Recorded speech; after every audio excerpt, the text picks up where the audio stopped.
Welcome to, what is this, the 6th annual Secular Humanist Society anniversary and Charlie Darwin Day banquet. Thank you all, especially for coming out on a night like this, of course. And we're going to have a presentation, most of which I've already seen, by David Orenstein, some of you know as the Paleo Librarian, on Charles Darwin and the idea that changed the world. And there he is. I want to just quickly thank John, of course, for inviting me this evening, and I appreciate your confidence, your lovely wife Donna, Carl, who's doing the videography tonight, the board. I appreciate your time, your effort, your energy, and your trust. I see old friends, and I have to say, at the table I sat at in the back, I've met some new friends, and that's the nice thing about, I think, the humanist community, is that we really do come together, and we come together very, very well. So, you know, I've got, let me just make sure I have the Pinsky family, who came from Ukraine. And it shows that the free thought family, the rational family that stays together as free thought people really do eat together very, very well and make wonderful conversation. So raise your hand. I'm sorry for embarrassing you, but it's their first time here, and please welcome them. They came just for this. That's right. That's right. You know, there's this saying amongst anthropologists. There's this joke. This primatologist is working at the zoo, and he sees a bonobo chimpanzee, and he's reading both the Origin of Species and also the Bible. And the primatologist, the anthropologist, signs, "Why are you reading both of those?" And the chimpanzee signs back, "Well, I want to know if my brother's keeper or my keeper's brother." If you don't get it, hopefully on the ride home, you'll get it. I thought we'd start with some community building. So what I want to do is start with a puzzle. Name that quote, and to show a little bit of what our ideas are up against, both in the 19th, 20th, and 21st century. So, if you've already paid for your meal, I will reimburse you. There are 12 quotes, and you have to know the person and the century. Okay, and if you get all of those, and we'll do them real quickly, we'll go through them very quickly. The first one: is it on your grandmother or grandfather's side that you are descended from an ape? Okay. Yes, Bishop Wilberforce, 19th century, in the debate with Thomas Henry Huxley. Thank you. All right. So you've got a ringer in here. Okay, clearly. All right, let's see. All right, that's one down. How about this one? Evolutionary Darwinists need to understand that we are taking the dinosaurs back. This is a battle cry to recognize the science in the revealed truth of God. Ken Ham. Could you please leave? Yes, 21st century. So we've got 19th and 21st century. How about this one? I'm not a scientist, man. I don't know how old the Earth is. It's one of the great mysteries. Who's running for president? What? Marco Rubio, Republican from Florida, 21st century. Yay. The parents have a right to say that no teacher paid by their money shall rob their children of faith in God and send them back to their homes skeptical or infidels or agnostic or atheists. Ooh. Anybody? William Jennings Bryan, 20th century, in the Scopes Monkey trial. All right, here's one for you. Christians, like slaves and soldiers, ask no questions. All right, Jerry Falwell, 20th century. Oh, it's a recommendation. Okay, here we go. It's a little long. Hence, all faithful Christians are forbidden to defend as the legitimate conclusions of science those opinions which are known to be contrary to the doctrine of faith. particularly if they have been condemned by the church. And furthermore, they are absolutely bound to hold them to be errors which wear the deceptive appearance of truth. That was 19th century Pope Pius IX, who was the Pope at the time the Origin of Species was published. Okay, here we go. So far I'm holding on to my money, but you guys are doing a good job. In freely willing to create and conserve the universe, God wills to activate and to sustain, in fact, all those secondary causes which actively contribute to the unfolding of the natural order which he intends to produce. Through the activity of natural causes, God causes to arise those conditions required for the emergence and support of living organisms, and furthermore, for their reproduction and differentiation. Sounds like bullshit. Well, it is the Catholic Church, which is synonymous. And you see from the 19th century to the 21st century, this adoption, okay? We'll accept the natural order of things, but God started it all. Okay, the fallback position of the church has, need I say, evolved. Okay, from the absolutism of the 19th century where this is against church doctrine to, okay, you know, all these things really happened, but God started it all. So, you know, let's live with that. Unlike Ken Ham, who is, you know, if you saw the Nye-Ham debate, you know that was, you know, the Earth is 6,000 years old, and that's pretty darn scary. Evolution, the Big Bang Theory, and embryology are all lies straight from the pit of hell. Representative Brew. Very good. Representative John Brown, Republican from Georgia, who, by the way, 21st century, who, by the way, is a physician. Okay. Can you imagine how big his insurance is? Okay, he must have gone to like Liberty University or something like that. Yes. And he's on the science. He is a chair, I think, of the Science Committee Yes. of the House of Representatives. Okay, so you're seeing what we're sort of up against in terms of. Practice insurance must cost a fortune. You see what we're up against consistently, right? Through almost 300 years now, okay, of Darwin's brilliance. Let us hope it's not true, but if it is, let us pray it does not become widely known. That was mid-19th century. That is 19th century. That is the Bishop of Birmingham's wife, who, when reacting to when hearing about evolution and natural selection, that was her quote. That's the smartest quote. Okay, here we go. This is a fun one. The Supreme Court has insulted you over and over again, Lord.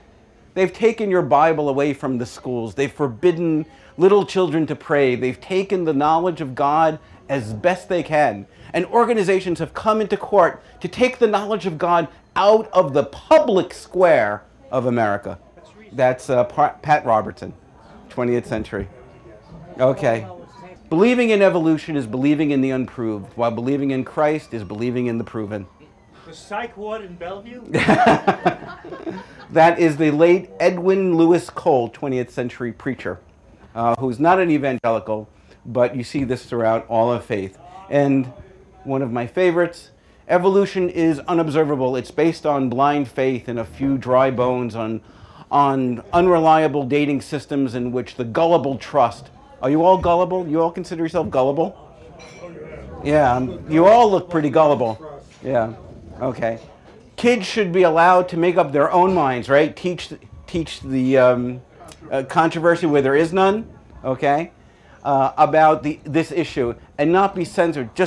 This is Marco Rubio, by the way, right? You know, okay. Well, it isn't, but this is who he's politicking towards, and not be censored one way or the other, or one side is all we will let them hear. This is Ray Comfort.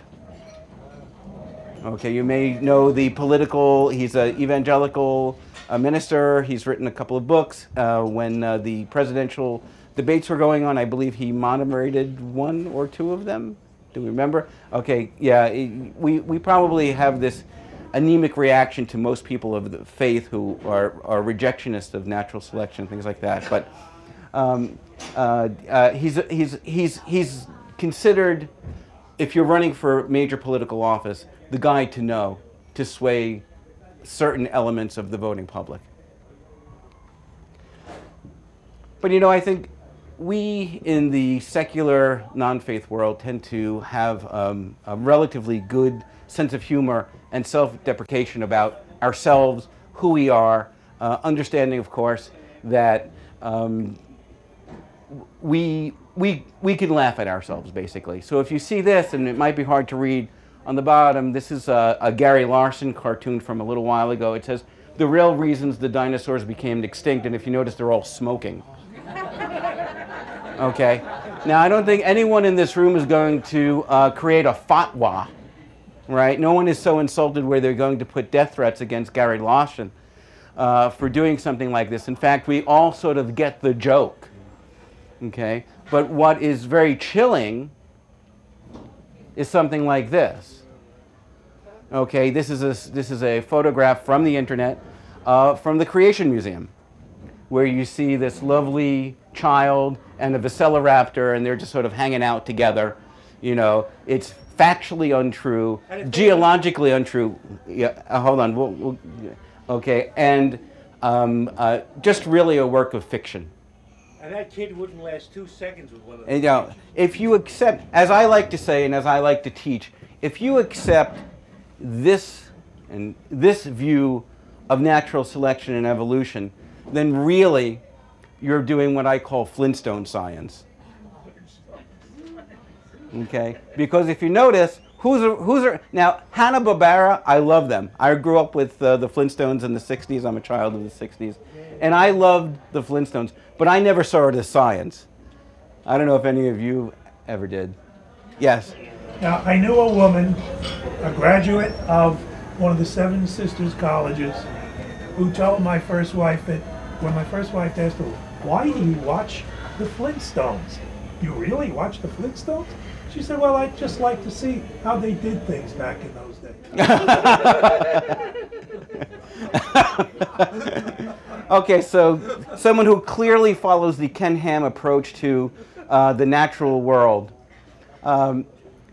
You know, but we've come here today to praise Charles Darwin and not to bury him, because while he may be gone, his ideas are fresh and alive and relevant and important across not only the ontological nature of what we do and the philosophical nature, but so many of the physical and natural sciences depend on what this man observed, wrote about, speculated. But this was a man who, for all his brilliance, was known to be a real recluse later in life. This was a man who really despised and was fearful of confrontation. A man who wrote brilliantly but spoke very rarely publicly. And he did so because, you know, he felt a lot of guilt about what natural selection, and one of the reasons why it was 20 years before, from the Voyage of the Beagle to the publication of The Origin of Species. One of the reasons why he waited as long as he did, aside from the fact that Alfred Russel Wallace was coming fast on his heels with the same ideas, was that because he knew the pain that his ideas were going to cause his wife, who he loved incredibly, who was religious and saw herself as a Christian, and who felt to her dying day that she and Charles would not be in the same place. He was fearful, of course, of what it meant for English society, where, if you remember, in the 19th century, okay, the sun never set on the British Empire. He was fearful about his own and his family's place in that society, because he was a very wealthy person and an aristocratic in a way. You know, each of these areas really followed the pinnacle of church doctrine, right? Whether it be the micro aspect of his wife, or his social status, or his society at the time. And so he was really, really challenged and almost heartbroken by having to publish. But he did because it was the right thing to do. And he knew that you can't stop truth, okay, with lies or with non-opinion. But because he was so fearful, we have to thank Charles Darwin for giving us the ammunition to know the world as it truly is in nature. But it wasn't Charles Darwin, okay? It was several people: T.H. Huxley, Alfred Russel Wallace, J.W. Draper, J.D. Hooker, Asa Gray. These are names you may or may not be knowledgeable about. But these were the men who I like to call Darwin's apostles, who fought the good fight for Darwin. Okay? Of course, we know T.H. Huxley is Darwin's bulldog. We know Alfred Russel Wallace as a contemporary of Darwin. And I have some notes here, but I'm going to go through very, very quickly. John Wilbur Draper was an American of British descent, and he wrote this book about how the church actually impeded science knowledge for hundreds, if not thousands of years. J.D. Hooker was a confidant of Charles Darwin and actually was a contemporary of Huxley, and they together spoke with Wilberforce in one of the great debates. Asa Gray was an American who actually helped secure the rights to The Origin of Species to be published here in the United States. And each of these men, we owe the same debt of gratitude that we owe to Charles Darwin. But we don't necessarily know them very well unless we really spend our time thinking about them and realizing their importance. So I just wanted to say, even though this is Darwin Day, we wouldn't be celebrating Darwin Day the way we are if it wasn't for these 5 gentlemen. They deserve our respect and our attention as well. There's this wonderful quote by a late biologist, Ukrainian, Theodosis Dubansky, which is: nothing in biology makes sense except in the light of evolution. And that's important because if we choose to doubt natural selection, it means that we're not just doubting natural selection. And this is the thing that's so scary for me as an educator, but also as someone who is a humanitarian and someone who believes in honesty in teaching. Because, and I just wrote these things down, when we deny natural selection and its impact, okay, we're denying biology, chemistry, medicine, geology, astronomy, geography, physics, anthropology, genetics, paleontology, mathematics, pharmacology, animal husbandry, farming, and food production. Okay, and that's just a list I made up in the last 15 minutes. Okay, and what does that mean when we deny these incredibly important sciences and fields of study and research? Well, it means that we don't really understand DNA anymore, do we? Or the origins of life, or antibiotics, or fossils, or deep space discoveries, or plate tectonics, or cultural geography, or speciation, gene drift, gene flow, breeding isolates, the ontological nature of the study and the philosophy of science, environmental study of ecologies and trends in extinction in both flora and fauna. And we sort of lose the value and the reason for living what I would say is an evidence-based life. And we owe a lot of this to Charles Darwin. And we should think about it pretty seriously, but with a smile on our face and a song within our heart. If you talk to anybody in the field, myself included, anyone who really trusts natural selection, most people, and you'll see in the Bill Nye debate, and Carl Sagan has said this, and Neil deGrasse Tyson, and pretty much everybody. So one of the beautiful things about science and its approach to understanding the natural world is that if there was a better theory out there, we'd leave natural selection in the dust for it.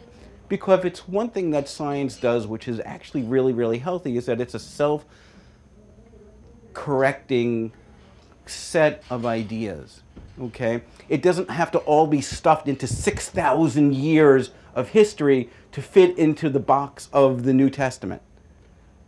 And we know the importance of Charles Darwin in this country, but we also know internationally his ideas and concepts are important because you look, and if you do a survey, what comes up as the most important human developments? You probably know of others, but it's very interesting. Fire, farming, relativity, vaccination, the Earth's place in the cosmos, evolution, gravity, DNA, the concept of zero. Evolution tends to be in the top 5 of all of these all of the time.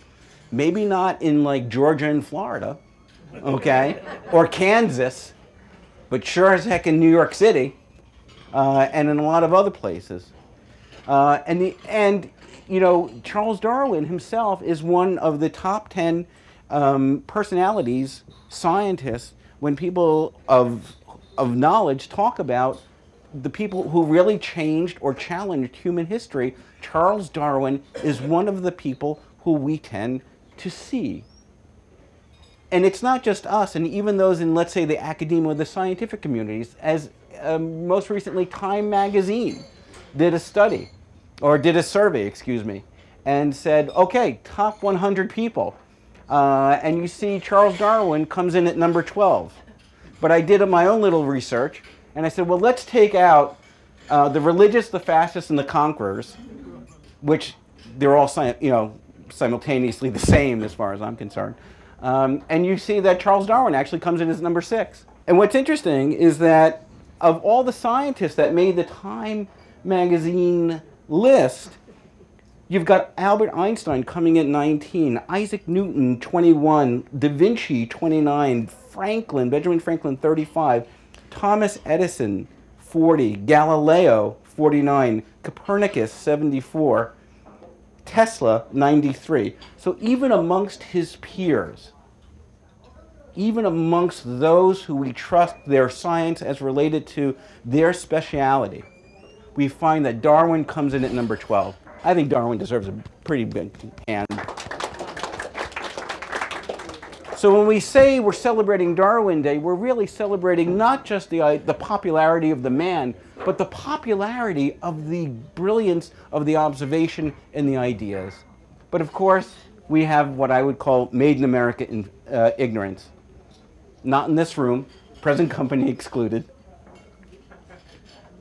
But if you see in research that natural selection or understanding the natural world or accepting the natural world is still pretty low. In fact, I would make the argument that the next great civil rights issue will be the right to live a secular life.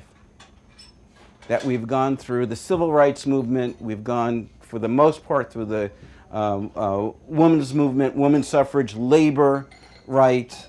We've gone through a whole slew.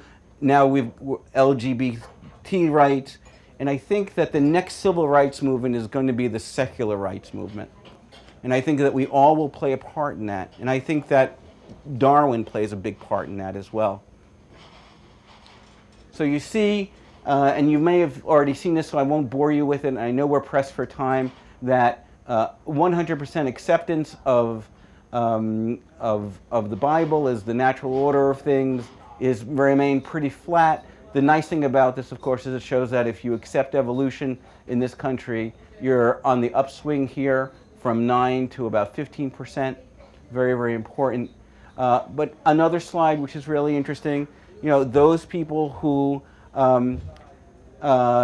believe that the world is really recent and God had a hand is about 30%, and you would say, well, humans have evolved over time and that number is 60%. Well, that looks pretty darn good. But when you actually drill down into the numbers, that number is only about half, because just like we see the formal sophisticated theology of the Roman Catholic Church nowadays was saying, like, well, okay, the natural order occurred, but God started it all.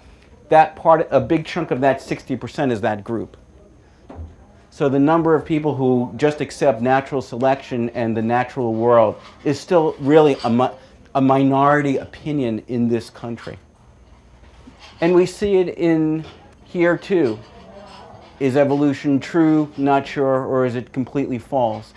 And you see we fall pretty low down. This chart is a little old, but we haven't moved up much. And if you actually look at the PISA research, the scary thing is just as we don't accept the natural world, and just as we don't accept the natural order of things, and as we lose our competitive edge because we deny natural selection and Darwin and evolution, we also lose our scientific edge in the process.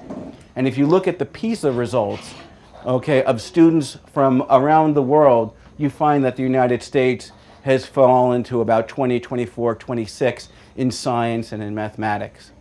And I think you can see a direct correlation between the very, very poor or almost substandard scores and the lack of understanding, the lack of acceptance, and the onslaught that our public educators are facing when we are faced with having to teach the controversy. It's so obvious. Why didn't anyone think of this before? This is T.H. Huxley, right? It's like one of those V8 movements. Of course we evolved, you know? It makes perfect sense. Well, the reality is the reason why no one thought about this before is because, of course, we had the Dark Ages, and then we needed the Enlightenment, and we needed to sort of catch up in Western culture about 1,000 years lost to the Crusades and other things like that. But starting in about the 17th, 18th century, you actually do start to see, and Darwin depended on a lot of the teachings of these people like Comte de Buffon and Linnaeus and Lamarck and Erasmus Darwin, his grandfather, and Malthus and his population studies. You know, these were the men, like for instance Buffon actually said, well, you know what, the world isn't 7,000 years old, it's 70,000 years old. Okay, now we think that, you know, we laugh at him now, but that's 1750s he's saying this. And look at Ken Ham in 2014. Okay, you know, this is a man who said that you know, the divine, we are all from this divine mold, not not the mold like the fungi mold, but from a mold. Okay, and that God's hand is within all of us because we are from this one specific mold. Linnaeus attempted to classify all things, and in his classification, right, we went from non-being to minerals to plants to animals to man to demons to angels to gods. Okay, he was the great classifier. In fact, if you ever think of linear thinking, think of Linnaeus. Okay, that's where this comes from. Okay, he believed in God's benevolent classification of the world. Lamarck, okay, was one of the first people to coin the concept and the use of biology, and actually was the father of the concept of adaptation. This was a man who, for being able to understand that things change over time, key to Darwinian thinking, right? Okay, still believed that the reason why things changed was so they can reach God's perfection. Again, you see fits and starts with a lot of this stuff. And of course, there's Erasmus Darwin, who really was a synthesizer of all of these ideas and concepts, but he believed that all of life was God's first cause. That is, God was the first cause of everything. And then, of course, we know Thomas Malthus with population and diseases destroy, and and this isn't, by the way, including things like stuff, and I have written here, and I'll go through very, very quickly. Hutton and Lyell, who came up with the idea of uniformitarianism in geology. Well, if you know geology, basically what uniformitarianism is looking at rocks and seeing, as Bill Nye said, that there are layers and that those layers equal time, and that you can judge time by those layers. Before that, it was the concept of catastrophism. That is, only through catastrophe did things change. And of course, what was the most important? What is the most important catastrophe for most Christian fundamentalists or believers? The Great Flood. Okay, everything came from there. And so you have Hutton and Lyell writing, no, the Earth is much older, and we can prove it, okay, through all of this information. In fact, it was Fitzroy, the captain of HMS Beagle, who wanted a naturalist on his ship and selected Darwin simply because Lyell the geologist wrote a book about the principle called The Principles of Geology. So we owe Lyell a big round of applause for actually helping to move Darwin's career forward. And then, of course, there's Charles. This actually ran in the British newspapers after The Origin of Species was published, and you know, it really ridiculed the man. It made it personal. Okay, and you can understand why this man was such a recluse in his life, aside from wanting to spend all of his time in the lab, and his lab was downhouse.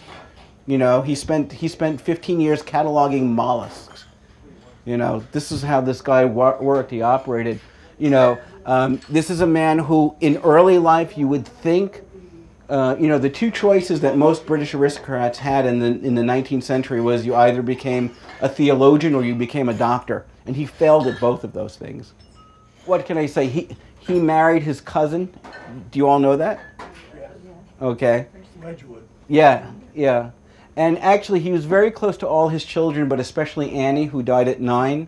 And one of the reasons why he was so concerned about natural selection and cross-fertilization and everything that he wrote about in both the natural world related to plants and animals is because he thought that one of the reasons why, and this is what he carried with him till he died, was that one of the reasons why Annie got sick was because he and Emma were cousins. And he thought that that in some way gave his children, without understanding genes, because that was before anyone knew about this stuff, that because of their bloodline, that it made their children more susceptible to illness. And he carried it with him through his whole life. The same happened in Sarah's family. So they marry each other, they're very weak. Right, you have this, right, the czars, right? They were all hemophiliacs. Right. Right, yeah, absolutely, absolutely. Look at Prince Charles. What's that? Look at Prince Charles. Oh, yes, exactly. This is the British aristocracy. Everybody was an awful lot of inbreeding, right? So we have a very complicated man, we have a brilliant man, we have a very tortured man, but we have a man who stands up to both time and our collective knowledge for his brilliance, for his understanding, and for what he continues to give each of us today in our ability to go forward in our good work. You know, I'm a librarian as well as an anthropologist, so I have to throw this in. You know, this was a guy who was not just a brilliant naturalist, but he was an incredible writer. So, you know, even though there was 20 years between the Voyage of the Beagle and The Origin of Species, he went on a writing spree. And this is only a few of the books that he wrote after The Origin of Species. Variations in Animals Under Plant Under Domestication, Descent of Man, which is equally, where he talks specifically about human evolution. Expression of Emotion in Man and Animals, where he did comparative research. The Movement and Habits of Climbing Plants. And this is just a few of the books. Okay, there's probably about 20 others that he wrote. So while he might be remembered for The Beagle, Voyage of the Beagle, or The Origin of Species and Descent of Man as the big three, the reality is that this man left, you know, if he only had a blog back in 18-something, you know, we'd all be following him. You'd say, screw paleolibrarian, and you'd be right to do so. You know, why, you know, if he only had a blog, I'd be there. Okay. So I guess the real question is as we celebrate Darwin, and these are the things that I always think about and I try to bring into the classroom, is that really, what do we do in our lives? Okay, how do we make the actions of what we know and understand about natural selection, or even if we only understand tidbits about it and we learned from our peers in this audience, what do we do with it? Is it just a celebration? Are we just saying yay for us? Or how do we really internalize it to externalize it? You know, how do we use this information to inform our lives?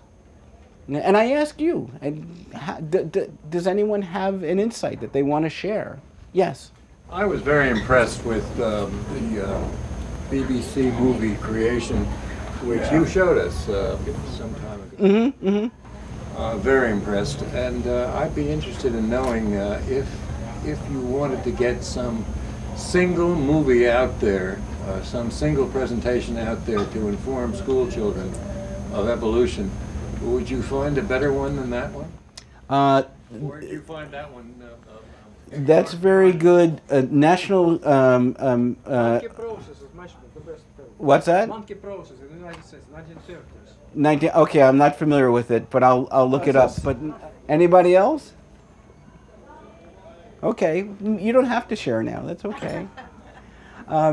For me, what it means is, you know, speaking here and speaking in other places around the country or out of the country, is to always try to bring the calmness of not rationalization, but rationalism to what it is that we do. Because if it's anything that I think Darwin did, and what he did best, was to actually show that the rational natural world, as it is observed in real life, is a much more intriguing story and a much more interesting story than anything that can be found in any book of faith.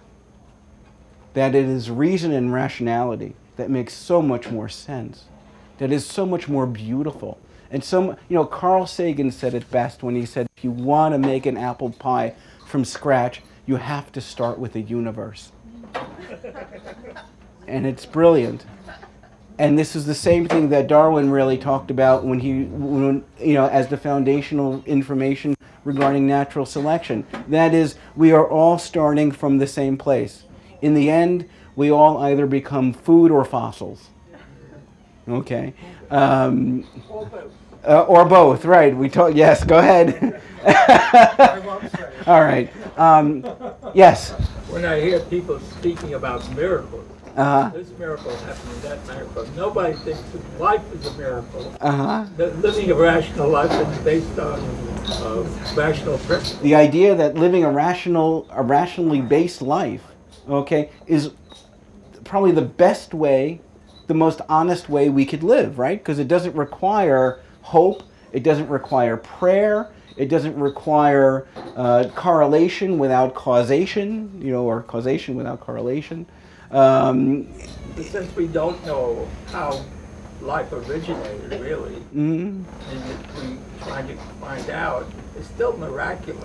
Well, you know, the good thing about being a humanist is that we put our trust in science, right? That we don't put our trust in the metaphysical as part of one of the planks of humanism. That is, not only do we trust each other as humans, but as humanists, we don't look to the metaphysical to understand or to try and answer questions in the physical world.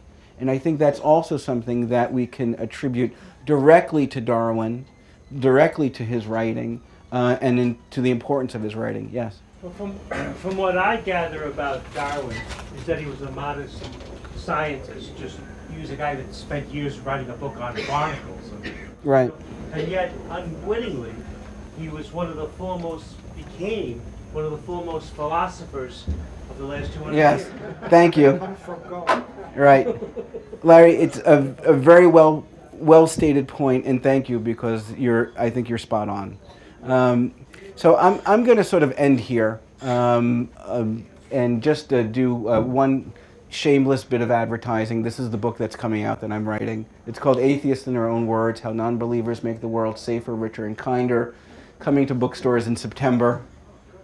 I hope that you'll enjoy it when it does come out. We're looking, and we've spoken to people internationally around the world who are not only saying that we can be good without God, but who are actually living this by going into areas of destruction, man-made and natural, helping out, building wells, giving vaccinations, helping people through NGOs and their own work, and doing so without faith.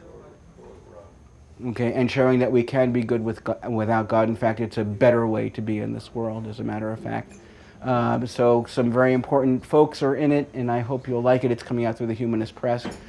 And finally, I'll leave this last slide up if you ever do want to contact me. And by the way, we have someone who will be in the book, Sharif Rahman, who is in the back, who actually has spent a big portion of his life going around the world helping people who are disabled live a better abled life.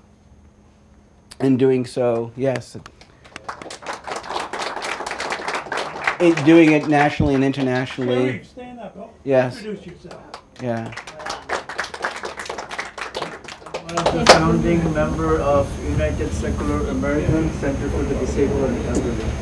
And we have 7 branches all over the United States. I'm on the board, so I have to do whatever needs to be done in order to, improve the quality of life of the disabled and elderly in a secular way. That's what I'm doing. That's committed to. Bravo. You know, the thing about being an anthropologist is that you meet some, I think, the most interesting, fascinating people in this world. And in reality, I would not even make the cut of my own book because my role and the path I've chosen is a very different one than so many of the wonderful people who are actually interviewed for this book. And it's really, really important. And lastly, if you are interested in reaching out to me, here's my contact information. I'm all over the internet. I'm at Medgar Evers College. The views shared are my own, however brilliant they are. They're not the college's. And please, I do write an active blog, although I've taken the last couple of months off because I'm under a deadline pressure with the book to have that completed, so I haven't really done anything. But I always accept guest posts if you're in the free thought community, and that can be defined along a whole bunch of different ways. Please feel free to reach out to me. I'd love to have your ideas as part of this growing family of writers who are writing for the blog. Thank you very, very much.